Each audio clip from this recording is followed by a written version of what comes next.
Alright, so I'm going to try to keep going on here, doing what I'm doing.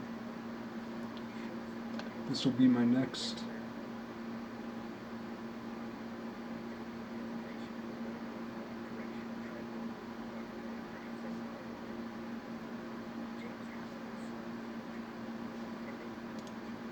This will be my next animation.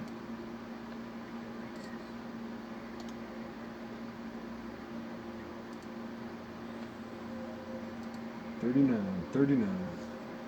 This will be my next animation, but I'm going to try to talk while I'm working. Because, um,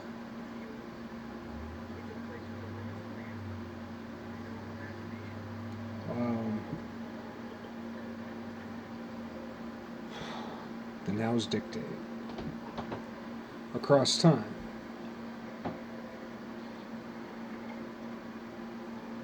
I feel like I have some uncomfortable things to say, but they need not be. They need not be uncomfortable. 39.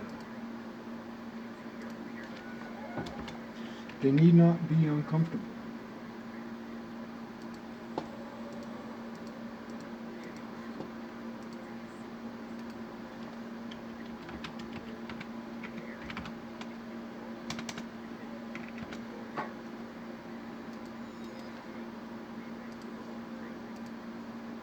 That like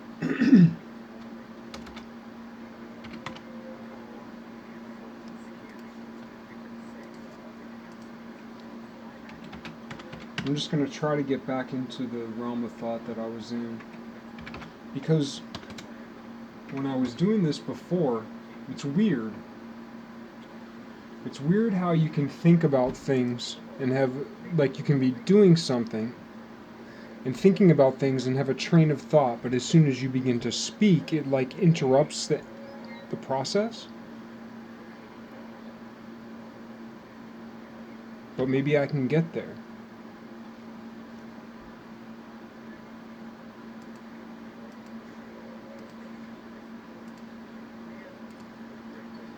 It's so hard to speak the way I speak to myself, because as soon as I open my mouth, I edit. Because I know how bad everything I say sounds. There's so many videos I've made, especially since I began showing my face, and like I opened right up with like sexuality and race. And when I watch those videos, I'm like, ugh, it came out all wrong. But within that wrongness, there are nice pieces expressed. And I know what I'm talking about when I hear myself talking, even when I make misspeaks. Like the last video I made when I said 20% more when I meant 20% less. Also, in the last video I made, I said that I want to walk out my door and see something different. And then, like, 2 days later, they tore the barn down that was right outside my door. And now, when I walk outside my door, I see something different. That's not what I meant. Though it's interesting that it was the barn. And so in John, Jesus is born in the barn, but in Matthew, Jesus is born in the house. But then in some of the old Jewish houses, the barn was the first layer of the house. In which case, it would be the same thing and not a different thing. So all this stuff about cultures and translations, customs, habits, means something. But yet also the fictional story means something, the way things have come to us.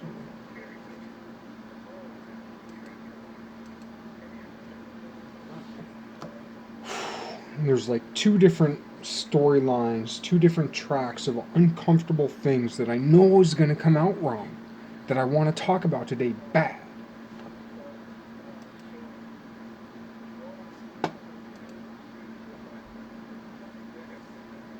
And I might just do it anyway, to stir the soup.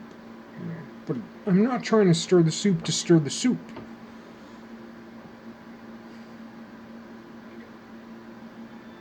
Atemporalism.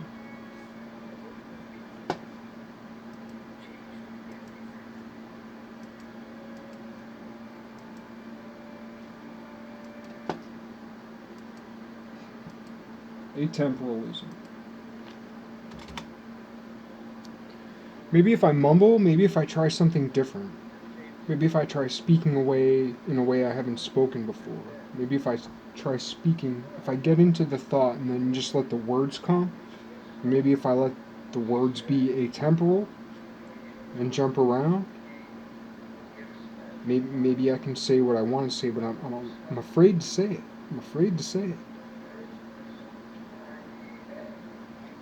So before I begin, I'm asking your forgiveness. I'm gonna say things wrong. I'm gonna speak words that don't necessarily apply to the thought I'm thinking perfectly, so that's one error. The other error is where I'm actually wrong. So I'm right and I'm wrong in a way. And the way I'm wrong, I'm wrong. So that's one error. And then the next level of error is where I'm not even speaking to the form I'm thinking incorrectly. Twice wrong. Accumulated error. But if you're of a certain heart and of a certain mind, you might get this. If you don't get it at all, I'm just completely sorry. Please disregard everything I'm saying. But if you're of the mind to make any sense of what I'm saying, this is for you. Oh boy. And it's terrible. It's terrible talking about shit I don't know, which is the entire world. But how do I contribute any other way? How do you?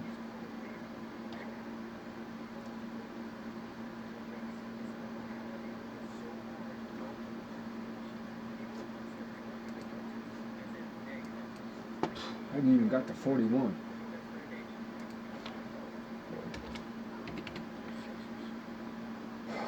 It'll take a couple minutes to get back into the thought, and once I'm back in the thought, I will speak. So bear with me. I'm trying to get this out. I'm trying to birth this thing. I'm trying to I'm trying to poop out the verbal diarrhea.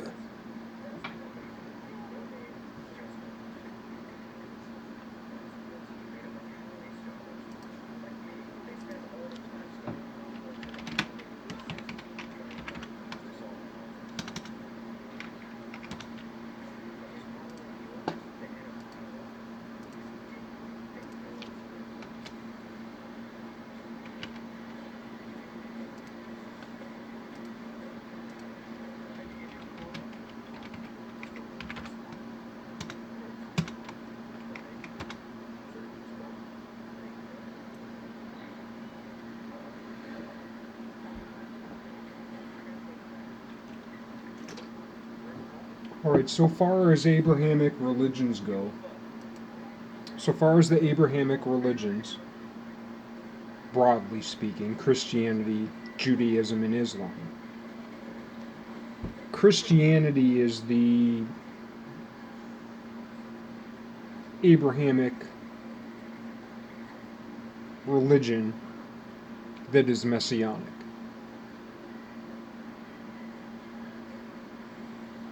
Islam, like it or not, could be called Judaism 2.0, but it also might be called atemporal Judaism. So what if Jesus came? Christians are Jews, like it or not. What if Jesus came and was the Messiah? We're also going to have to talk about the Magi, and there's no reason why Brent Landau's Revelations of the Magi shouldn't be considered. He speaks about how at the end, where it references Thomas, that was probably a later add-on. Definitively, he brings the Gospel of the Magi to 800 AD, ADE, and conjectures it back to 2 or 300, with the question of the last part, including St. Thomas. Even though I came to that before I ever heard about it from him, myself, by looking at things. There's some reference in the history of what I've posted. Anyway.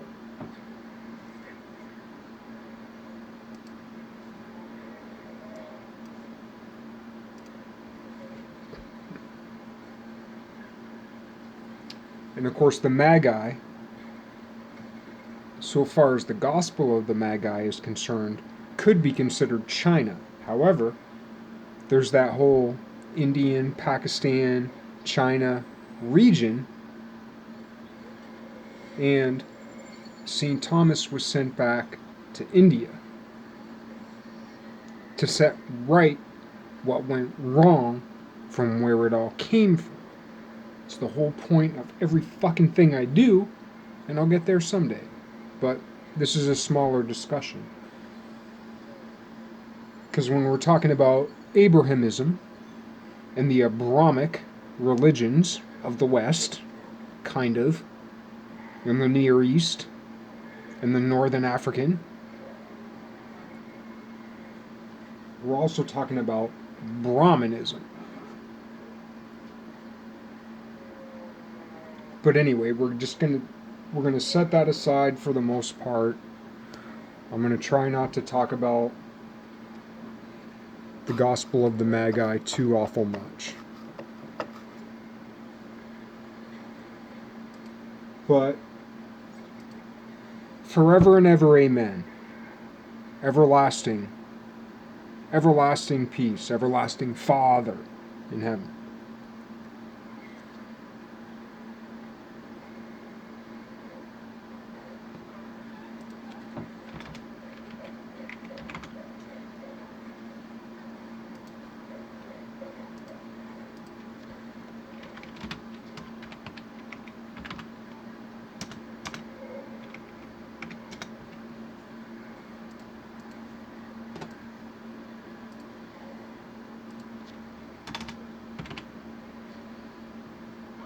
It's also worth noting that I'm working on this interference pattern animation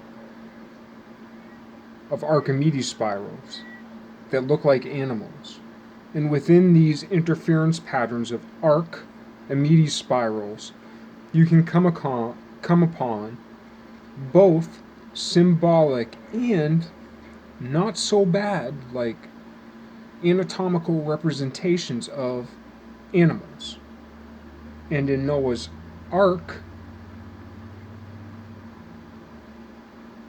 were all the animals, the male and the female.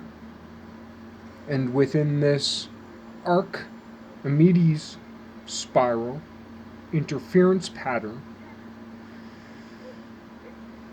I'm beginning to, or the inspiration is beginning to create within me some form of a mathematical formula. Formula.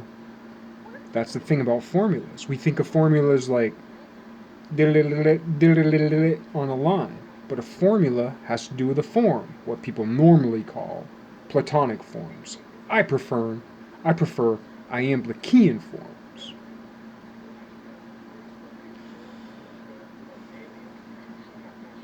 Which some people might call Neoplatonic.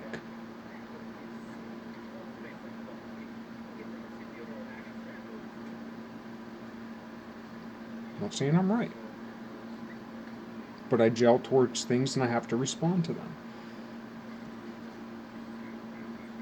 So yeah, it's interesting since we're talking about Abrahamism. We? What we? Right now, you and me.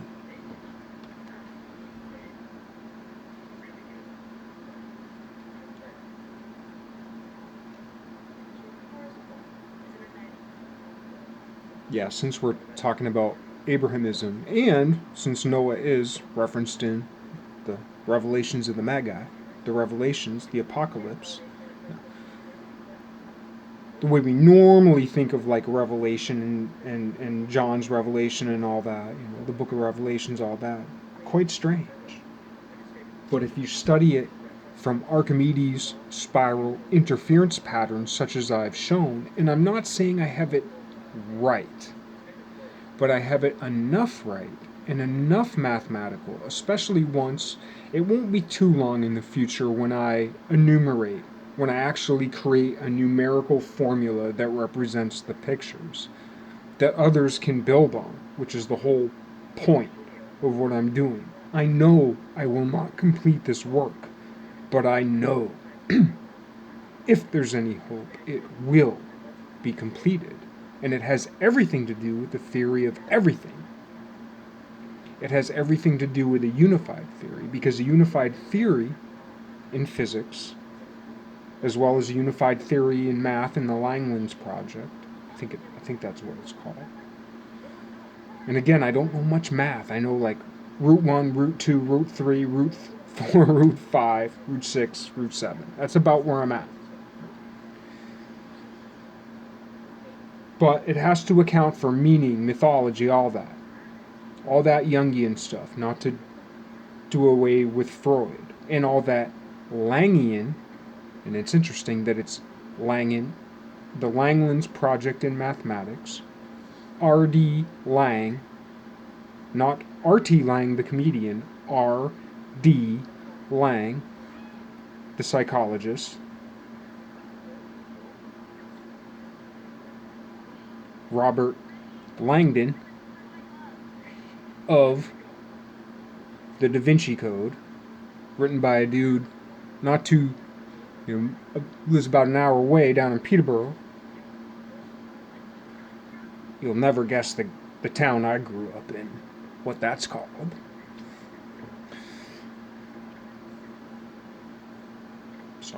Sorry for being like that. I get like that. It's a defense mechanism.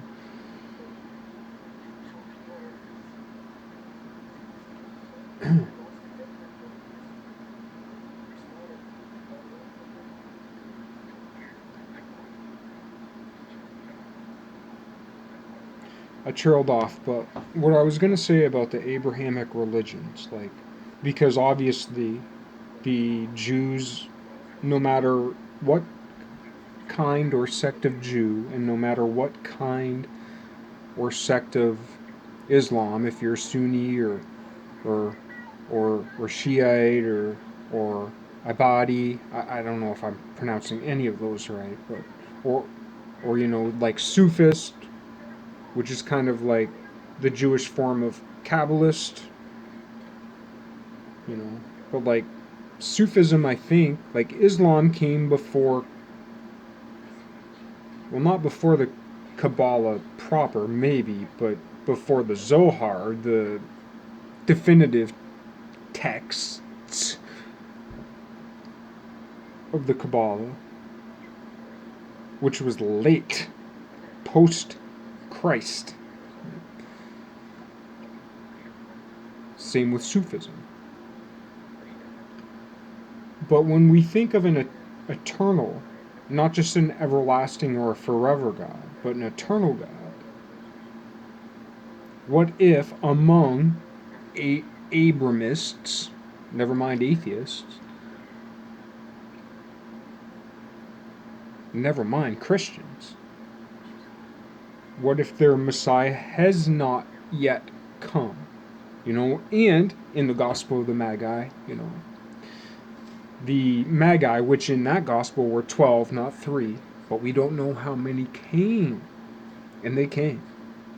We don't know how many came to Bethlehem.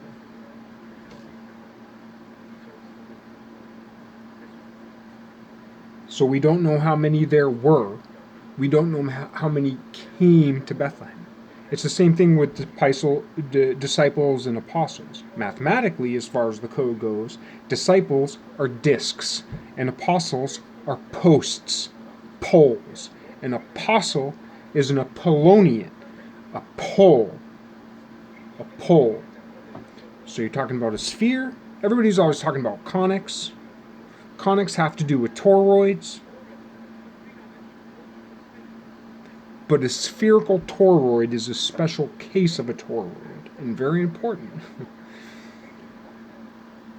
And in the case of magnetism, and in the case of planets, you have a pole and you have a hemispheric plane. So if you have a circular magnet, you have a pole and you have a hemispheric plane, and there ain't nothing you can do about it. And the difference between the disciples and the apostles is within this sphere of Christ, you got the pole and the plane, right? Or that's at least one way to start thinking about it. I'm not saying that's correct, but I'm saying that's a way to start thinking about some of the codes of the parables. Yesu always spoke in parables, but not just in parables, but in arrays of parables. And when we're talking about conics, are we talking about conics? Or are we talking about something kind of like a conic?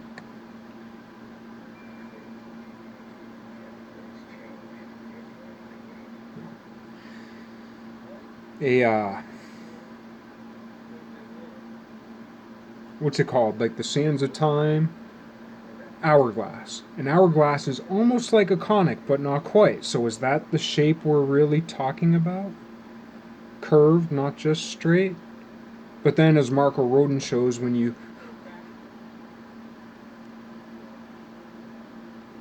twirl that water around in a tube and let it flow from one tube to another, it goes down in straight lines. It looks like this.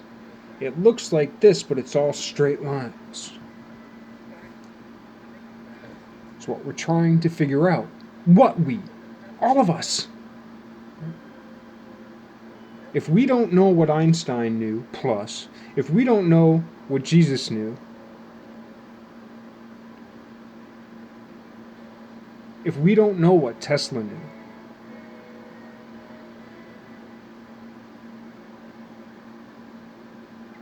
it's not our job to find the right authority to just believe and then parrot. It's our job to dig into it and come up with decisions on our own. How am I doing? Well, I'm failing.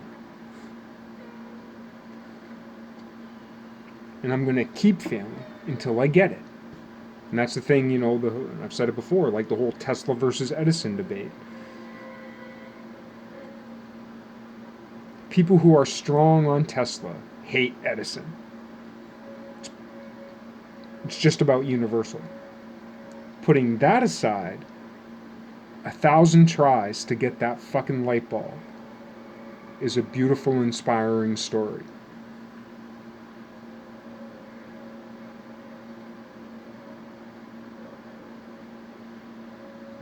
And he made it, and he had his success, and he had his money. Where's he now? Most people say he's in the ground.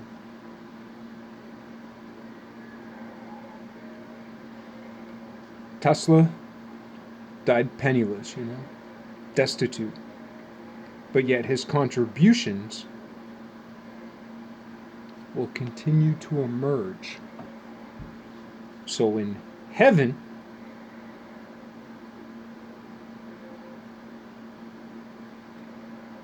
wouldn't it be nice if they sat side by side telling stories to each other? And I don't mean that literally. I both mean it hyper literally, beyond literally. And I also mean it below literally in the story of oneself. Of what we can do and what we can contribute, and what is that Edison and Tesla within us fighting and contributing. What are those parts of us that fight each other, that both contribute, right? But I also don't mean it in the strictly Hegelian thesis antithesis type of way. Or thesis, antithesis, synthesis. I don't mean it exactly like that, except for that we should note that it's not two separate things creating a third thing, because there is the thesis, and the thesis is the 51% to the antithesis is 49, right? So the synthesis always has this certain weight or this certain slight spin to it. It's a degree off. You have to refer to previous and future works to get what I'm getting at with that. Sorry for being like that. But what I'm trying to say about the whole Abrahamic thing and the whole Messiah deal and the Christ deal. If you're into that type of thing. If you're not, forget it. Watch something else. Except for the fact that it's pretty important to the history of the world. So it's something we have to deal with, like it or not.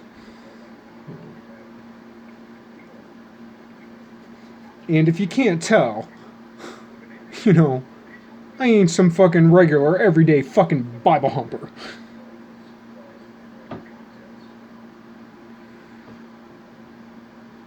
Just worth noting. And in like my last video when I talked about going full-blown crazy, I didn't mean like full-blown crazy.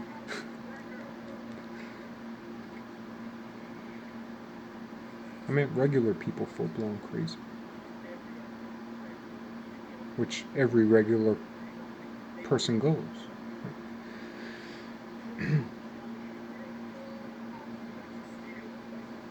But the possibility exists, as the Magi, as in the Revelations of the Magi, I haven't got it all parsed apart yet.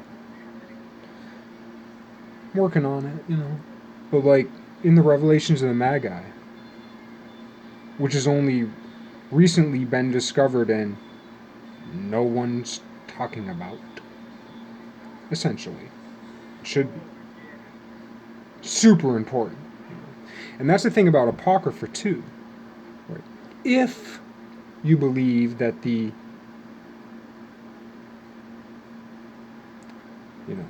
and there's all these debates between like the King James Version and the Septuagint and the apocryphal King James Version versus the Oxford official King James Version, or whatever translation. That's still a very, that's still just a few off. Or then you get into the Tanakh or the this or the that or the Talmud or the Zohar. It starts opening up a little. But really, it's like this enormous library just of what we have. Never mind what we still haven't found. And things are going to keep being found. There are things that I'm talking about and that I've said that have no basis in literature, which will be affirmed in times to come by ancient texts found. I guarantee it. It's not a challenge for anybody to go out and find them, nor me. I just know it's going to happen. I know it's going to happen. It's not a prophecy, it's not a symbology, it's something else. I just know. Anyway. An atemporal, eternal God, right? In the text of the Revelation of the Magi, it was God as Jesus coming to the Magi to tell them to go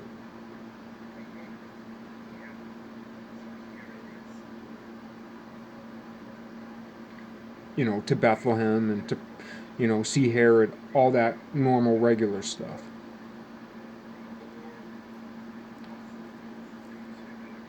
But they also talked about how they recognized Jesus' polymorphism, how he came in different bodies, different shapes, to speak to them. Polymorphism, Noah's Ark, one pattern interfering with itself in specific oscillations, creating every form. So in some sense, what we could think of is that when Jesus went to hell and killed death, when Jesus was crucified on the cross, when Jesus said no to everything,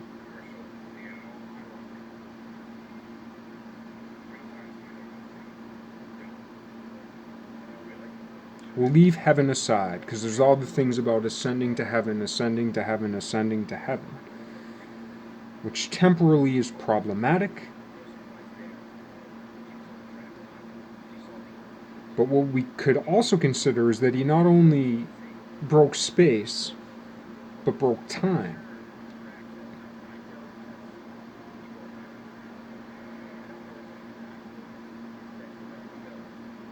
So in that kind of death, then was able to jump through time.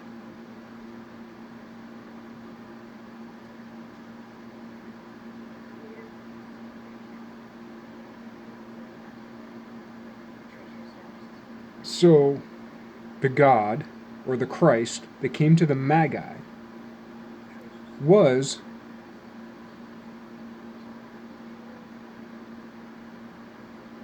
after. Jesus was born and died, right?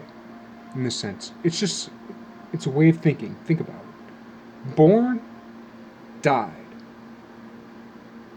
became eternal, broke time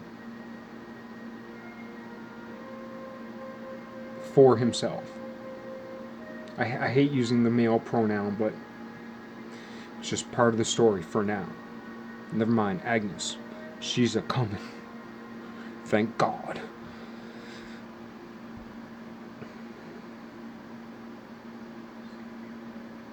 Broke time, went back in time,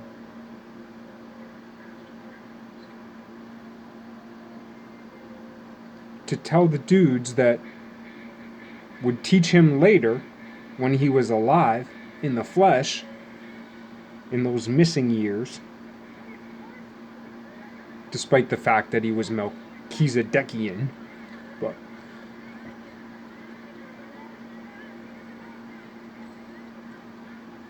so from his standpoint, he'd already lived and died, and went back before he was born, to grab a few folk, urge them on, get them on the way, to tell little old fucking broken Mary, fucking little girl, that, yeah, this shit's special.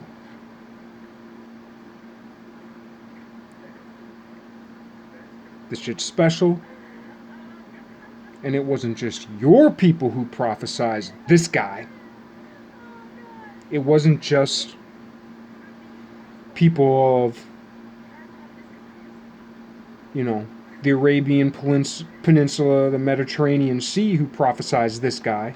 It's also worth noting that Greek philosophy had a major hiccup around this time, what the entire West was built upon. Greek philosophy, and then it all came to a head with Iamblichus, Constantine, St. Agnes, 380-ish.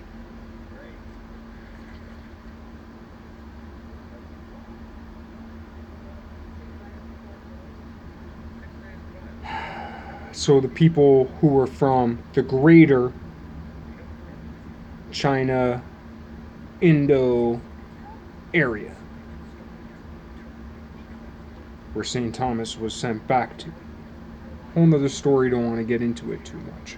What I'm trying to get to with this talk, there were two things I wanted to talk about, two lines of controversial thought. I'm going to disregard the other line. This was the one line I was trying to get to. Because then there's Judaism and Islam. But the possibility exists that all three, in disagreement with each other, are in their own way true. And not in some kind of, I don't mean it in the same way when people say, oh, well, this thing talks about that thing and this thing talks about that thing, or in some psychological way. I'm talking like fucking hardcore individual, spiritual, soul. Because when we're talking about atemporal beings, when we're talking about atemporal individuals, I've only had enough atemporal experience to know that it's real. Not like them. But chronologies of temporalism can behave in strange ways, kind of like a spiral in the complex plane, if you're into math. Like a spiral in the complex plane creates a perfect geometrical object that jumps in and out of space and time in a very peculiar way, and yet is rational. And that's if you're dealing with what is one of the most simple and compulsory objects in numbers. And even if you're only dealing with a number somewhere between 1/2 and 2, you've already broken space and time in that complex plane, even in that narrow donut. Not even a donut, that narrow washer.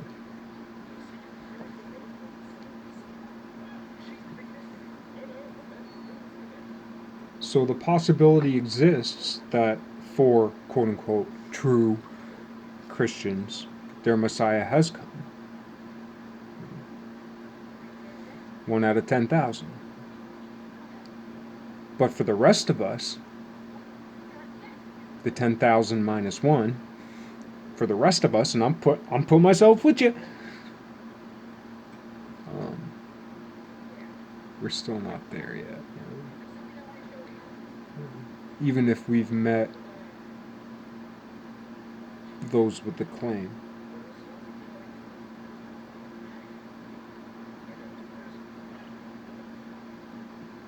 If not the office.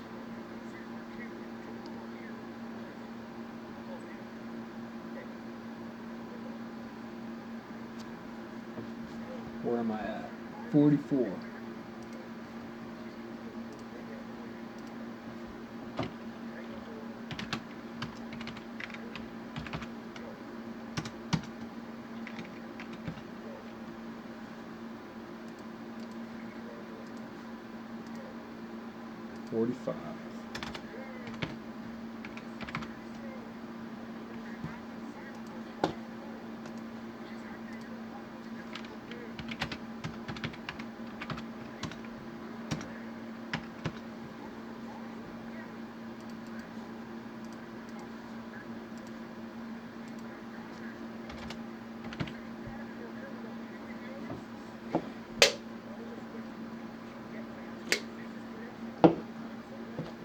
But I guess what I'm saying is, it's so hard to talk about these things because there's so many, but try.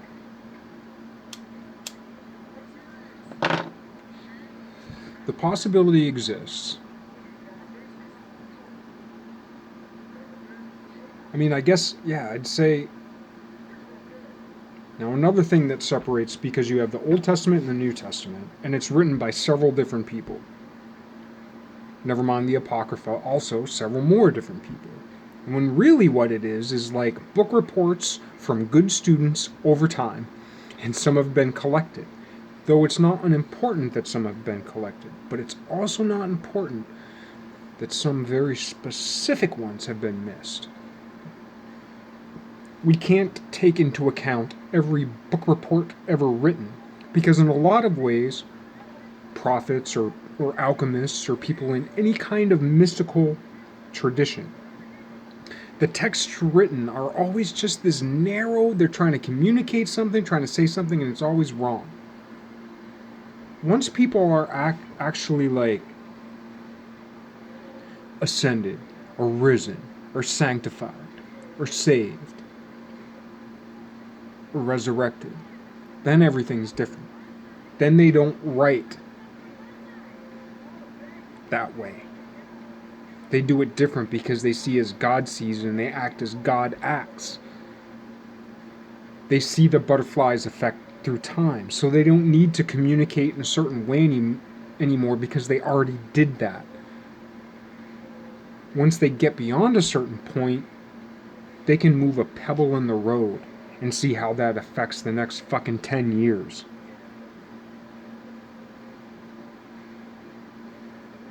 That's what we're going for.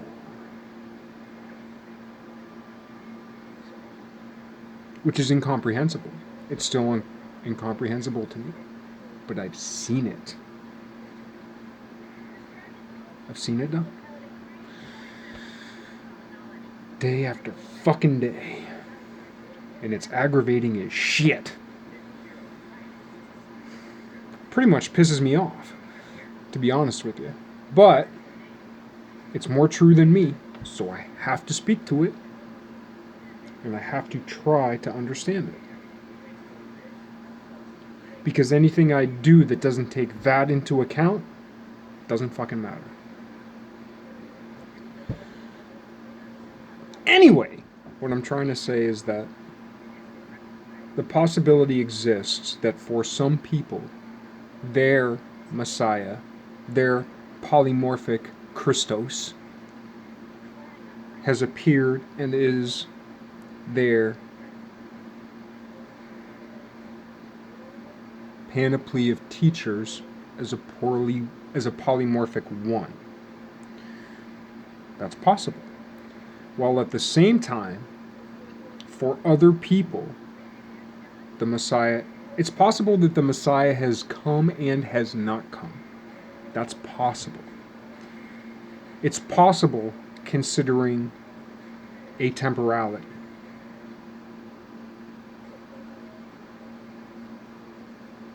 That's pretty much all I wanted to say.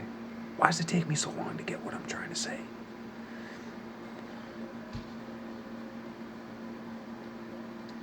But yeah, one of the things about the Old and the New Testament is it's so many people writing. Messiah hasn't come, Messiah has come. Now, when you get into the interesting thing, or one of the interesting differences about Islam, never mind, there's still a lot everything I have to learn. I've barely dipped my toenails into it, but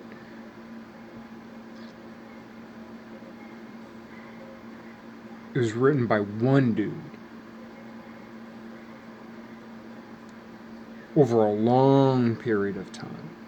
So then, instead of these snapshots of people over short periods of time combined, you're dealing with snapshots of one dude over a long period of time. Now think of yourself. It's the same way we should think about the Bible as it is. Because people say, oh, God said, God said, God said, God said. No. A dude said about what God said, and a dude said about what God said. And Deborah told the dude what God said. What God? Which God?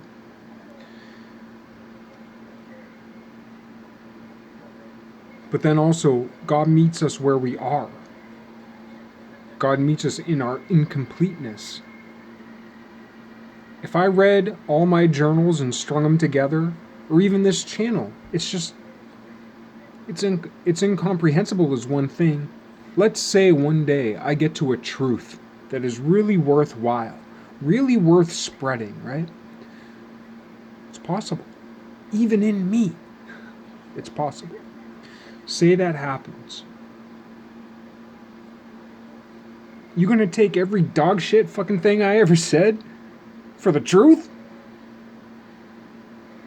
And that's one of the reasons why I do this, is because making this type of communication does something what those other things couldn't do. If I tried to write a philosophical treatise, it would come across one way. If I tried to write a story, for my niece, it would come across another way.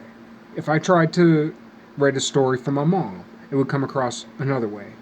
Or a romantic interest. Or for a philosophically minded friend of mine, or for a religiously, all these stories are going to come across in different ways. And they'll be contradictory. I've been listening to an Abraham Lincoln biography lately, and listening to the way about him speaking about stories and the connection between him and Aesop and what I previously called the Raphael Code. No offense, Da Vinci. Couldn't be finer.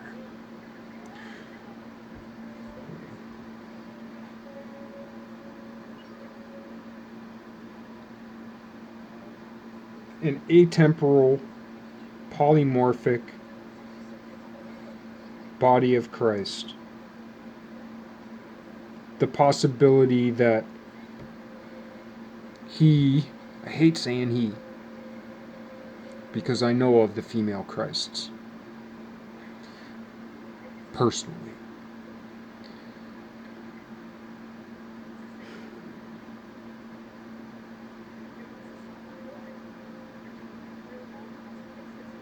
That he may have been in many places at the same time, and that he may be in many times in the same places and others. So it's possible for that some people the Messiah has come. Old Testament, New Testament. Messiah ain't come, Messiah come. Jewish Christian. Messiah ain't come, waiting. Christian. Messiah came. Except most Christians ain't Christians, especially considering most eat meat. In Islam,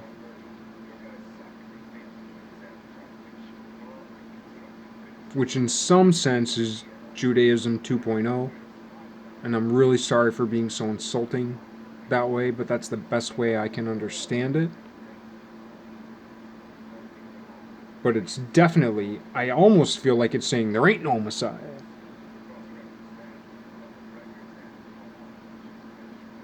Which has its merits because of the false messiahs abound.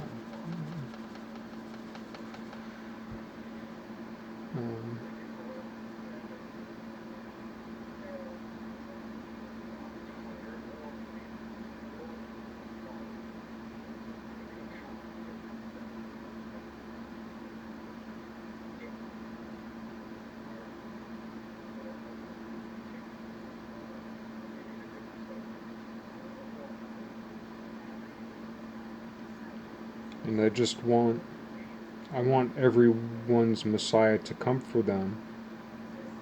True. But the Messiah cannot come for us.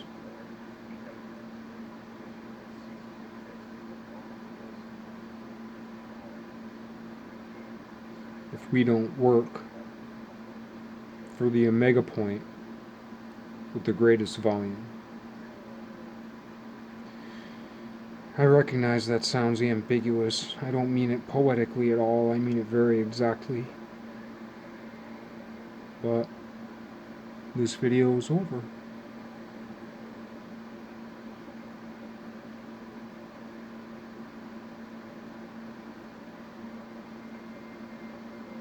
I hope you're having a good day. I hope I haven't confused you. If there's anything I said that made you feel good, please take that with you and dump the rest of this horseshit by the curb. It ain't easy speaking about eternity. And it ain't easy talking about the way in which accumulated free will, collected, because there's collective error, like in engineering, collected error, and there's also collected truth, the I am, the harmonic of the omega point. I guess my plea to you is be the I am that you know. You've done something brave, believe it or not. You've done something worthy and great, believe it or not. Unnoticed, unrecognized, even by you. Hold on to that and let that be your guide. And trust me, I'm speaking to myself. And build on that. The lie and the truth are pretty well matched at the moment. The truth will always win, but the truth vies to be a greater truth. The lie vies to be a greater lie, which does diminish the truth. When that bubble of the lie bursts, a lesser truth is the omega point. In places where, and I don't mean this in just two peers, two pyres, two things split off.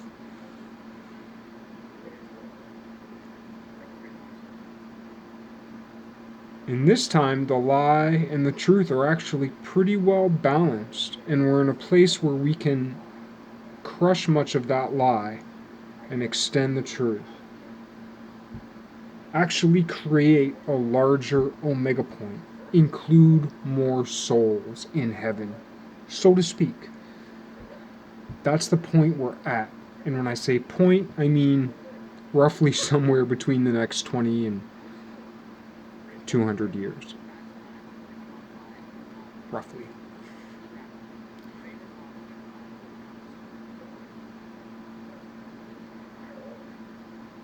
And I know I'm speaking about Abrahism here, but it doesn't have to have anything to do with that.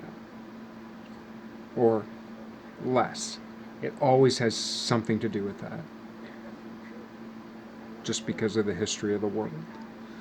So there's more to it that I don't understand so far as the world goes, but I'm trying to learn. But I get stuck on things like Sejong the Great. It's like I don't want to learn anything else about, Asian history because I heard of Sejong the Great, and that's enough for me.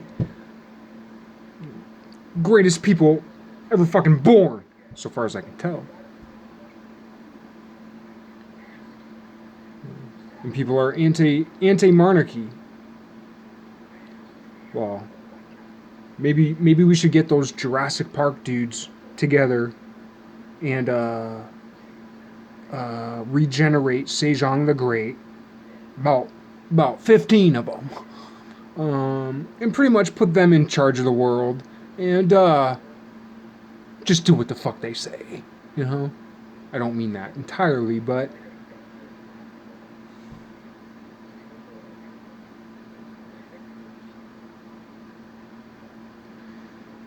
I've got a lot to learn, and I hope I do. And I've got a lot to do, and I hope I do. And I hope you do too. Have a good day.